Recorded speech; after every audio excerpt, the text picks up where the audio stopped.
अपनी लाइफ को जियो अगर सच में जीना चाहते हो। फिर अपनी किसी भी जिम्मेदारी या परेशानी का बहाना लेकर रुकना नहीं है।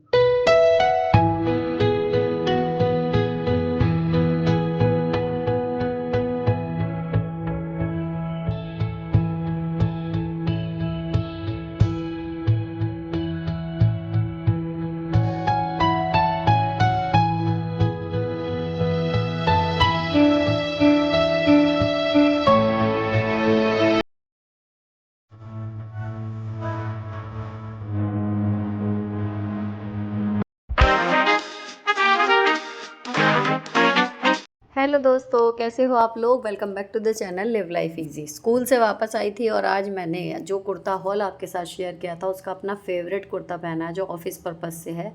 और सही बताऊं तो आपको दिखाते टाइम भी जो डिटेलिंग में समझ में नहीं आई थी वो मुझे आज दिखाई दी। इसकी एम्ब्रॉयडरी देखो, वो नीडल वाली जो होती है ना, जो बैक साइड से कटिंग करते हैं फर जैसी हो जाती है, वो वाली एम्ब्रॉयडरी इसमें फ्लावर्स के बीच में है और बैक साइड में भी लाइनिंग है। तो ये मैंने उस टाइम पे सारे कुर्ता सेट एक साथ दिखे थे ना, तो पता नहीं चली थी, लेकिन आज मैं और ज़्यादा खुश हो गई इसको पहन के। अब चलते हैं जी आगे। तो इस टाइम ना स्कूल की टाइमिंग, होमवर्क, अब एग्ज़ाम भी चल रहे हैं, तो उन सब के साथ किसी भी और क्लास या ट्यूशन के लिए समय निकालना बहुत मुश्किल हो जाता है, बच्चों के लिए भी और हमारे लिए भी। तो उन्हें फ़िक्स टाइम पर लाना ले जाना, टीचर जिस टाइम उस क्लास का बैच ले रहे हो उसी टाइम, इसलिए हमने इस यूनिक मैथ कोर्स को चुना। अगर आपको याद होगा तो हमने पहले भी भांजू क्लासेस की बात की थी। वो हम एक फ्री क्लासेस तो ऑफ़र कर ही रहे हैं, साथ ही जो हमारी यूट्यूब फैमिली में से पहले 200 लोग वीडियो में दिए गए लिंक से रजिस्टर करेंगे उनको 30% डिस्काउंट भी ऑफ़र कर रहे हैं। तो यहाँ पर आपके पैसे थोड़े कम हो जाएंगे। इसके अलावा भांजू मैथ को जो है वो इस तरीके से पढ़ाता है, बहुत इंटरेस्टिंग और इंगेजिंग वे में, कि बिना पेन और पेपर के बच्चा कैलकुलेशन जो है वो बड़ी बड़ी भी कर पाए। और इस वजह से आरोही को जो है, जो उसकी कैलकुलेशन स्किल हैं वो आराध्या से बेटर हो गई हैं। इस टाइम पे उसकी कैलकुलेशन में गलती ना के बराबर होती है। इसकी टेक्निक्स जो हैं वो डिज़ाइन की गई हैं world's fastest human calculator Neelakanta Bhanu Prakash के द्वारा, जो 50 टाइम वर्ल्ड रिकॉर्ड होल्डर हैं। ये कोर्स केवल इंडिया में ही नहीं, यूएस, कनाडा और यूके में भी अवेलेबल है और यूकेजी से लेकर 9th ग्रेड तक के बच्चे इस कोर्स के लिए एलिजिबल हैं। So give your child this great opportunity, don't miss out, register now. अब कल के एग्ज़ाम की तैयारी हो चुकी थी, भांजू वाली क्लास भी हो गई थी, तो इसके बाद बच्चे लग गए अपने शाम के काम में। लेकिन थोड़ा लेट अगर कभी हो जाते हैं तो मैं इनके एक आध काम जो है वो कम कर देती हूँ, क्योंकि जितना भी हो जाए ठीक है, थोड़ा थोड़ा रोज़ करता रहे बच्चा। अगर एक आध दिन मिस कर रहा है तो इट्स ओके। अब थोड़ा सा बेडरूम जो है वो ज़्यादा फैला हुआ था तो वो इनसे मैंने साफ़ करवाया आज। लॉबी वगैरह मैंने खुद कर ली और शाम को 6 बज गए थे तो इनको लग गई स्नैक्स वाली भूख। तो इस टाइम पे बजाय मैगी या कुछ और चट्टा मिट्ठा, मतलब इस टाइम पे खाने का मन करता है, सही बताऊँ तो मतलब हमारा भी मन करता है, बड़ों का भी। लेकिन अगर रोज़ मन की सुनेंगे तो कुछ सही नहीं होगा हमारी बॉडी के लिए। तो मैं जब अभी पिछली बार वहाँ गई थी ना स्मार्ट बाज़ार, तो मैं ये मसाला ओट्स तब खाया करती थी जब मैंने एक बार डाइटिंग शुरू की थी और थोड़ा सा मेरा टमी बाहर आ गया था। तो उस टाइम पे मैंने योगा, एक्सरसाइज और खाने में हर तरीके का परहेज़ किया था, तो 1 डेढ़ महीने में ही वापस मैं आ गई थी, क्योंकि उस टाइम आराध्या जो है वो फीड करती थी और उसने छोड़ दिया था, तो दूध पीना बंद कर दिया था। इस वजह से मेरा वज़न जो है वो एकदम से बढ़ा था, लेकिन मैंने 1 डेढ़ महीने में ही बिल्कुल फिट अपनी बॉडी को कर लिया था। अब ओट्स एक बार आरोही ने मंगाए और इसने टेस्ट जो है वो रिजेक्ट कर दिया कि मुझे अच्छा नहीं लग रहा। तो अब मैं दोबारा से सफोला मसाला ओट्स लेके आई। अगर ये समझ में आते हैं तो फिर सिंपल ओट्स को मैगी मसाला या पास्ता मसाला के साथ भी बना सकते हैं। तो आज इन्हें ये समझ में आ गया और दोनों यम्मी यम्मी करके जो है उन्होंने खा लिया। अब चलते हैं नेक्स्ट डे की तरफ, क्योंकि आज स्पेशल कुछ नहीं बना था डिनर में जो मैं आपके साथ शूट करूं। लेकिन हाँ, कल मेरा प्लान था कमल ककड़ी के कोफ्ते बनाने का, तो मैं शूट कर रही हूँ अब अगले दिन की शाम से। एग्जैक्ट 6 बजे, 6:30 का वही टाइम है। और फिर से बच्चों को यहाँ पर स्नैक्स वगैरह दे के फिर मैं लग गई थी बर्तनों में। अब सबसे पहले ये सुबह से लेके अब तक के जो बर्तन हैं वो धो रही हूँ। बच्चे थोड़ी बहुत सफाई कर रहे हैं और अभी बच्चों का मैंने गेम वगैरह जो है वो बिल्कुल बंद कर दिया है एग्ज़ाम की वजह से। तो इनको इस टाइम पे मैं बाल वगैरह बांध के बाहर भेज देती हूँ, चाहे अपनी गली में चक्कर लगाओ या छत पे चक्कर लगाओ या फिर बाहर रोड पे, अगर जितनी भी हिम्मत हो, क्योंकि कुत्ते वगैरह से बहुत ज़्यादा डरती हैं तो अकेले जाने में मतलब ये मना करती हैं। पर मैं सोच रही हूँ कि धीरे धीरे इनकी हिम्मत खुले और थोड़ा बहुत ये बाहर जा पाएँ, एटलीस्ट दोनों एक साथ। तो ये मैंने ना अपनी गली में ही 3 चक्कर 4 चक्कर लगाने का टास्क दिया हुआ है। तो ये गई हुई हैं अभी बाहर और मैं धो रही हूँ बर्तन। तो सारे बर्तन धोने के बाद अब किचन जो है वो मैंने दिन की जैसे फैली हुई रहती है वो सब क्लीन कर दी। कमल ककड़ी निकाल ली थी फ्रिज में से बाहर और इनको रख लिया है साफ़ करके थोड़ा। अभी इसको ना धोने की मेहनत ज़्यादा है, कई कई बार पानी से इसे धोना पड़ता है। पिछली बार मैंने डिटेल में बताया था, लोटस स्टेम इसको कहते हैं, अगर आप ऑनलाइन कहीं से मंगाओगे।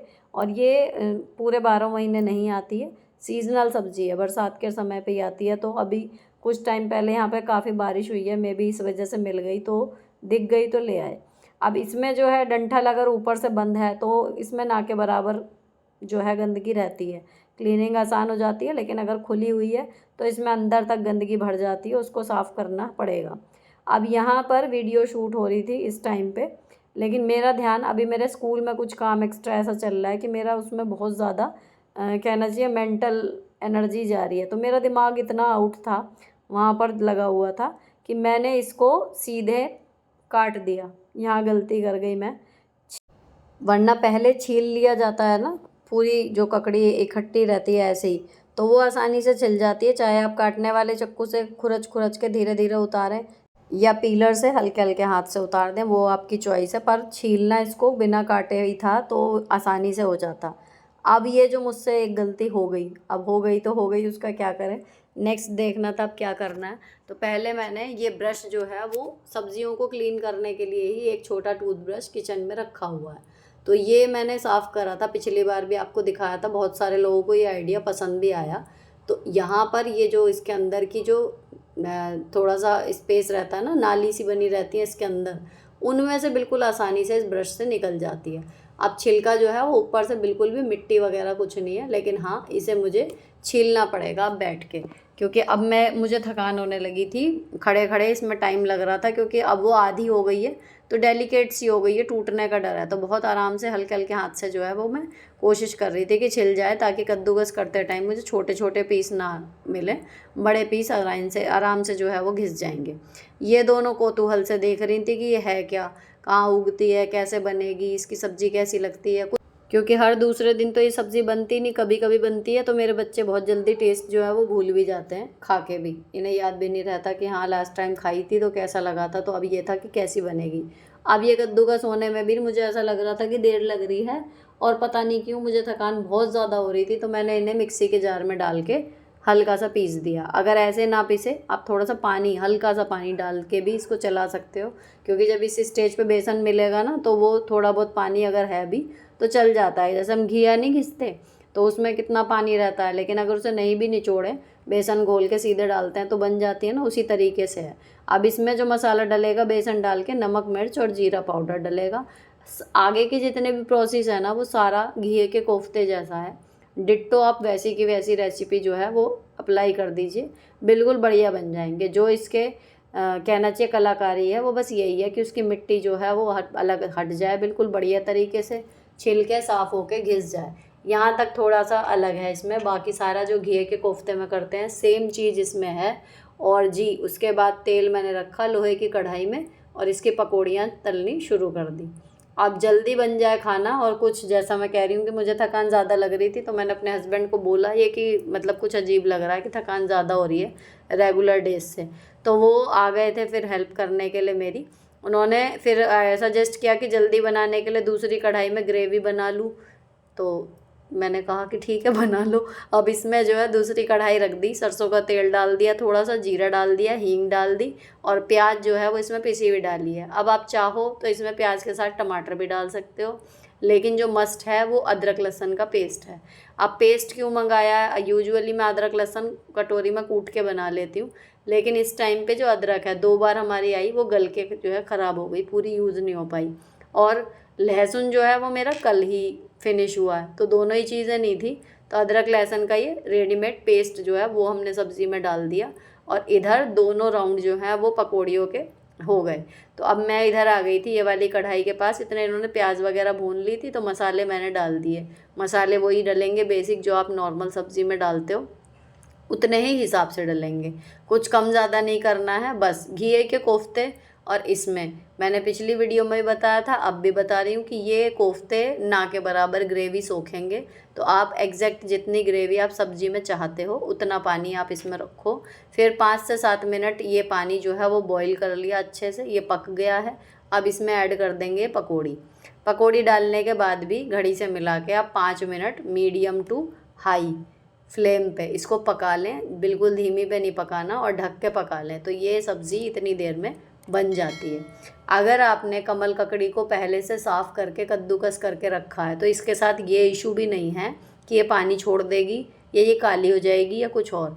तो आप इसको पहले से भी प्री प्रिपरेशन अगर सुबह के टाइम बनाना चाहो तो आप इसको कद्दूकस करके घिस घिसा के ढक के रख सकते हो फ्रिज में भी। तो आपका सुबह सुबह भी ये आइटम बन सकता है अगर आप चाहो। अब ये सब्ज़ी बिल्कुल रेडी है, अगर हरी धनिया हो तो आप इस टाइम पे डाल सकते हो, नहीं है तो ऐसे ही इंजॉय करो। अब इतने सब्ज़ी पकी थी, इतने मैंने सेक ली रोटियां। अब हम चारों जो हैं खाना खाएंगे। टीवी में आजकल शो चल रहा है हमारा खतरों के खिलाड़ी, तो रोज़ आधा घंटा देखते हैं, 2 एपिसोड हमारे 4 दिन के लिए चल जाते हैं। अब इसका भी फिनाले आने वाला है तो फिर कुछ देखेंगे ऐसा जो हम चारों देख सकें। तो जैसे वेब सीरीज़ हैं माई फैमिली वाली, ये सब चीज़ें जो हम चारों देख सकें, वो आधा आधा घंटे बस देख लेते हैं और आधा घंटे बच्चों को छूट रहती है, वो अपनी पसंद का कुछ देख लें। इतनी देर हमारा टीवी जो है वो चलता है यूजुअल वर्किंग डेज़ पे। अब आते हैं जी किचन क्लीनिंग पे। तो प्लेट्स वगैरह जो खाने पीने के बर्तन थे वो मेरी बेटियों ने धो के रख दिए। कुकिंग यूटेंसिल्स में मैं धो रही थी तो मेरे याद आया कि एक बार 2 बार कमेंट आया है नॉन स्टिक में से चिकनाई नहीं छूटती। तो अब अगर आप देख रहे होंगे क्लिपिंग्स को ध्यान से, तो पहले आपको जो चिकनी कढ़ाई है उसको पानी से धो के पहले एक बार साबुन से धो लेना है। हाथ हल्का चलाइए, नॉन स्टिक में इसकी कोटिंग ख़राब होने का डर रहता है। हाथ बिल्कुल हल्का चलाइए, लिक्विड सोप हो या साबुन वाला हो। और उसके बाद इसको अच्छे से अपने स्क्रबर को भी और कढ़ाई को थोरोली पूरा धो दीजिए। उसके बाद दोबारा साबुन लीजिए साफ़ स्क्रबर में और दोबारा एक बार हल्के हाथ से पूरी कढ़ाई में कोटिंग कर दीजिए। ये वाली जो है प्रेस्टीज की है, नॉन स्टिक के साथ ये स्क्रैच प्रूफ भी है। स्टील का चमचा या कड़छी इसमें यूज़ हो जाती है और लगभग 6 महीने इसको आए हुए हो गए। ये बिल्कुल बढ़िया चल रही है, कोई शिकायत इसमें नहीं है। अब यहाँ पर जी ये अब जब दूसरा राउंड साबुन का लग जाएगा उसके बाद आप धोइएगा तो बिल्कुल आपकी जो नॉन स्टिक बर्तन है उसमें चिकनाई नहीं रहेगी, वो साफ़ हो जाएगा। तो इस तरीके से साफ़ करने से ना तो इसकी कोटिंग ख़राब होती है और आपकी जो ये शिकायत रहती है ना कि बाहर निशान बन जाते हैं या अंदर से साफ़ नहीं होती, तो हो जाएगी। ये हुई कढ़ाई की क्लीनिंग की बात। आप इसके बाद करेंगे प्लेटफॉर्म और गैस स्टव क्लीन और सुबह की तैयारी। उसके लिए निकला है दलिया, दूध का दलिया बनाऊंगी यहाँ खाने के लिए, साथ में अजवाइन के पराठे बनेंगे सुबह टिफ़िन के लिए। और ये बटर, ये सिरेमिक का है जार, 500 ग्राम का बटर इसमें जो है वो पूरा आ जाता है आराम से। साथ में मिलता है आपको एयर टाइट वुडन लिड और एक बटर नाइफ इसके साथ फ्री। प्राइस थे इसके 700 समथिंग, सेल में लोगे 600 कुछ में मिल जाएगा। तो अभी इसको बाहर रखा है, थोड़ा सा इसका ना बटर का मेल्ट होने के बाद जब इसकी शेप थोड़ी दबाने लायक हो जाती है, जब ये इसके अंदर ऐसे फिट होगा कि लिड लग जाए। अभी जो रेडीमेड फॉर्म आती है उसकी वो थोड़ा सा ऊपर को उठा रहता है, साइड में स्पेस रहता है। इसको मैंने बाहर रख दिया तो इतने मैं एडिटिंग करके निपटूंगी, ये सॉफ्ट हो जाएगा तो इसको दबा के फिर मैं ढक्कन लगा के सेट करके इसे फ्रिज में रख दूंगी। बाकी किचन क्लीन हो गई है, फ्लोर पे पोछा लग गया है। अब जो फैली हुई है वो है लॉबी, इसे साफ़ करेंगे। बाकी जो सामान आया है पहले उसको मैं पलट के किचन में जहाँ पे जिसकी जगह वहाँ रखूँगी। तो एक तो आई थी बालूशाही, सब ने एक एक खा ली है, बाकी ढक्के जो है वो रख दी जाएंगी फ्रिज में, तो ये खाते रहेंगे जब कुछ मीठा खाने का मन करेगा। दूसरे आए हैं फ्रूट्स, तो फ्रूट्स में एप्पल आए हैं और बनाना आया है। तो एप्पल आजकल मेरा चल रहा है, रेगुलर एक खा रही हूँ। और बनाना जो है वो बच्चे कई बार खाली एप्पल से बोर हो जाते हैं, तो ये है कि चेंज हो जाए इसलिए लाए हैं। अब ये मैंने ना बाहर ही रखे हुए हैं ताकि सामने रहते हैं तो भूलने के चांस कम रहते हैं, फटाफट से खा लिए जाते हैं। लेकिन अगर मौसम ऐसा है कि आपका जो फ्रूट है वो ख़राब हो सकता है तो फिर आपको देखना पड़ेगा फ्रिज वगैरह में रखने का। पर जिस हिसाब से हमारी कंज्यूमिंग है उस हिसाब से ये जितने हैं एप्पल और बनाना ये बिना फ्रिज के भी चल जाएंगे। तो इन्हें मैंने बाहर ही रख दिया। उसके बाद सोफ़े का कपड़ा वगैरह ठीक करूँगी।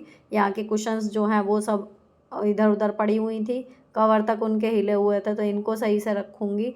माना कि इस टाइम पे सारे दिन की थकान जमा होती है और एडिटिंग करने के लिए बैठने की भी जल्दी होती है, लेकिन ये सब चीज़ें अगर रात में थोड़ी सी व्यवस्थित करके रख दी जाएं तो सुबह जब उठ के लाइट जलाई जाती है ना तो बड़ा शांति सी मिलती है। अगर ये सब फैला हुआ छोड़ के सोएं तो सुबह उठते ही एक डीक्लटर वाली फीलिंग आती है कि भाई पहले इसे साफ़ करूं या मैं और काम करूं। अब ये सब साफ़ रखा रहता है तो सीधे अपना झाड़ू पोछे की शुरुआत हो सकती है, घर मेंटेन सा रहता है। अब 10:30 बज गए हैं, जो सुबह की तैयारी करनी है उसके लिए मैंने सूट निकाल के रख दिया। इसमें इतनी आयरन की ज़रूरत नहीं है तो मैंने इसको ऐसे ही चेयर पर टांग दिया है, सुबह ऐसे ही पहन लूँगी। स्किन केयर आज रात की इसलिए नहीं होगी क्योंकि मैं आज स्कूल से आके नहाई थी, तो कोई मेकअप मुँह पे है नहीं और ना ही पसीना है ना कुछ और है, तो मैं ऐसे ही सीधे आज सोने जा रही हूँ। रात को मुँह नहीं धोऊंगी, ग्लिसरीन ही लगी हुई है मेरे मुँह पर। और अब करूँगी मैं सीधे एडिटिंग। इसी के साथ ये ब्लॉग यहीं पर ख़त्म कर रही हूँ। अच्छा लगा हो तो चैनल को सब्सक्राइब किए बिना मत जाना। मिलती हूँ आपसे नेक्स्ट वीडियो में। Till then bye bye, stay beautiful always.